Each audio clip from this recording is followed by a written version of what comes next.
After a whole 13 years, Ninja Gaiden has finally returned, and it's darker, grittier, and far more brutal than most games today. It is a world away from the friendly, vibrant experience that's been dominating modern gaming for the past 10 years. But with the spotlight centered on its new hero Yakumo, does this game miss the mark? Or is it truly the return to form we all hoped for?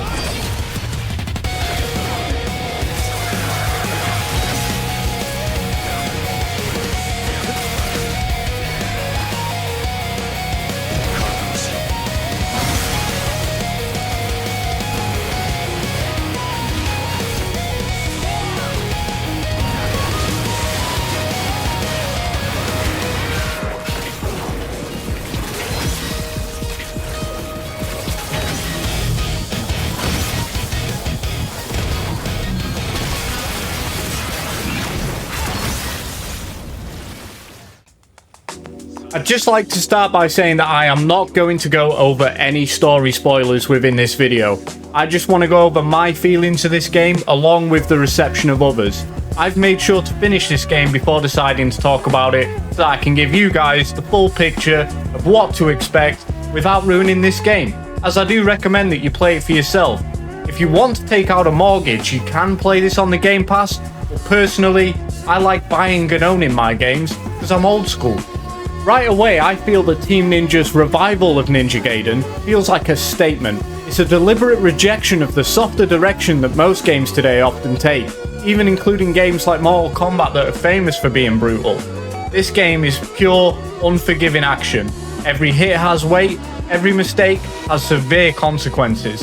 It is exactly the kind of challenge that defined the series back in its prime with Ninja Gaiden 1 and 2, and the tone of the game fits this challenge perfectly. The art style is beautiful, with memorable environments, and the enemies fit every section of the game uniquely, instead of just copy and pasting the same enemies from backdrop to backdrop, which is effort that I personally appreciate that they went and took with this game. But then comes the big decision that has divided many players. Instead of Ryu Hayabusa, the legendary dragon ninja that we've all come to love from the beginning of this franchise, we're instead introduced to Yakumo, the new face of the series. While Yakumo is stylish with his own unique weapons and abilities, and he's very fun to play as, he's clearly designed to bring new players towards the series. But for fans who have waited years to play as Ryu again, it's very hard to not say that this stings.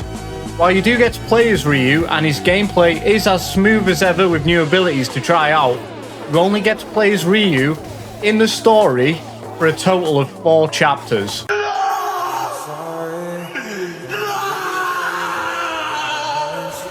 This is gut-wrenching.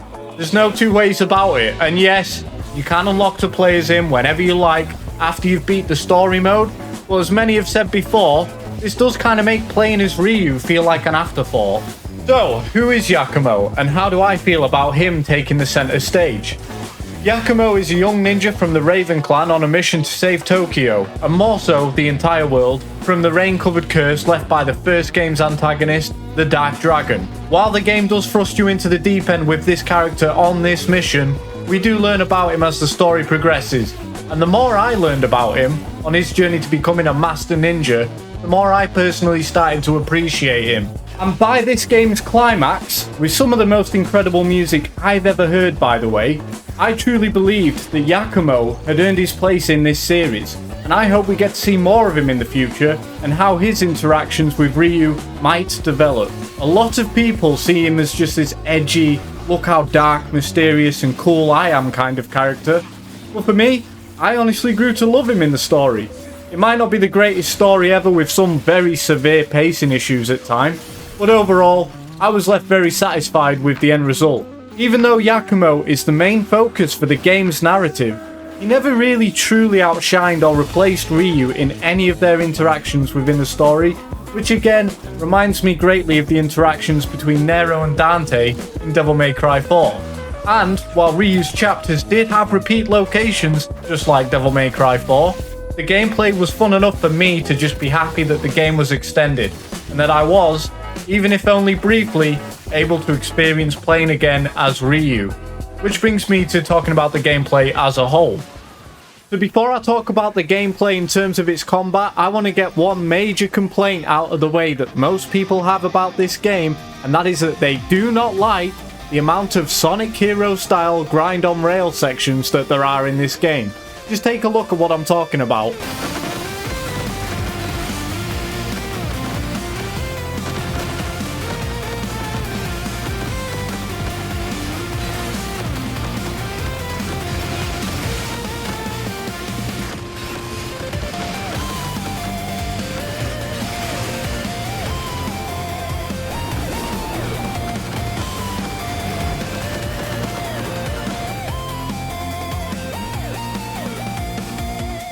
So again, I grew up with Sonic Heroes, so this didn't really ruin the game for me at all. I don't know, let me know what you guys think about this in the comments. I've seen backlash for this online. To me, this is just a gimmick to break up the pacing a little bit. So let's get on to the combat. And if there is one area that Ninja Gaiden 4 absolutely nailed for me, it is the combat. It is smooth, fast, and surprisingly fluid. Every strike, dodge, and counter must be intentional. The moment that you try to mash your way out of trouble, this game will punish you severely. For context, I did my first playthrough on normal difficulty. This was to get a feel of the intended difficulty of mastering this game's mechanics. What really stood out to me is the way that you can switch weapons mid-fight without ever pausing the game. Now yes, this did mean that there are fewer weapons in this game compared to previous titles, but the trade-off more often than not does feel worth it. This allows you to stay in the flow of battle, improvising on the fly, and that's incredibly satisfying. What really impressed me about the weapons in this game is that they genuinely did feel unique to one another, and some of the weapons were better in certain situations than others. Now, this game is not without criticism. A lot of players have said that the game can feel floaty. For me personally, I never experienced anything where I could attribute it to floaty gameplay or that infuriated me in this way. If you have this opinion, please let me know a little bit more about it. But to me, everything seemed to connect clearly, and once I found my rhythm with the game, it felt like second nature. Another common criticism is that the button inputs for combos are made simpler than before. No longer do you press things like XX, forward XY, or nothing like that.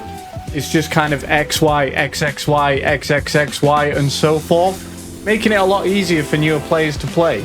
And sure, veterans might miss the more complex chains from the older games, but for me again, the challenge never really disappeared from this.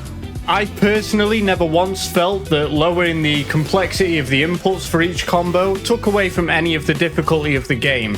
I feel like the game is very well balanced in its difficulty, at least for normal, and the game is meant to be challenging, despite having this easy input, and I do believe that Team Ninja did a pretty good job of making this possible. I don't mind these accessibility changes at all, but I do appreciate why some players have complained about it. Even with this, at the start of the game, I made lots of mistakes learning the enemy patterns and getting around defense and counters, but by the end of the game, I was stringing together advanced combos, special cancels, and perfect counters much more consistently. The new defensive mechanics, the perfect block, dodge, and parry counters add an entirely new layer of precision. When you nail a perfect block and immediately counter, it's immediately satisfying, but when you string multiple counters in one sequence, it is pure adrenaline. It feels so good. This to me is what has always made Ninja Gaiden's combat so rewarding. It's not just about memorizing inputs, it's about mastering the timing, spacing, and control, learning your enemy's moves and learning how to punish them rather than letting them punish you. So my final verdict on this game is that it is most certainly an upgrade from Ninja Gaiden 3 for definite. Is it as good as the original 2? I do believe it's too early to say, but overall I would definitely agree that this is indeed a return to form for the series. I personally hope that Koei Tecmo can do the same for the Dead or Alive franchise, but before I digress on anything else, just let me know what you guys think in the comments. Do you like this game? Have you tried it yet? For me personally, if I had to rank it out of 10, I'd probably give it an 8. I'd maybe give it a 7.5 based on some of the complaints, as they all are very valid, but to me, they never truly ruined my experience. It was just things that I wish could have been tweaked or done a little differently. Anyway, thank you if you got this far in the video, it means a great deal to me, and hopefully, I'll see you in the next one. Take care.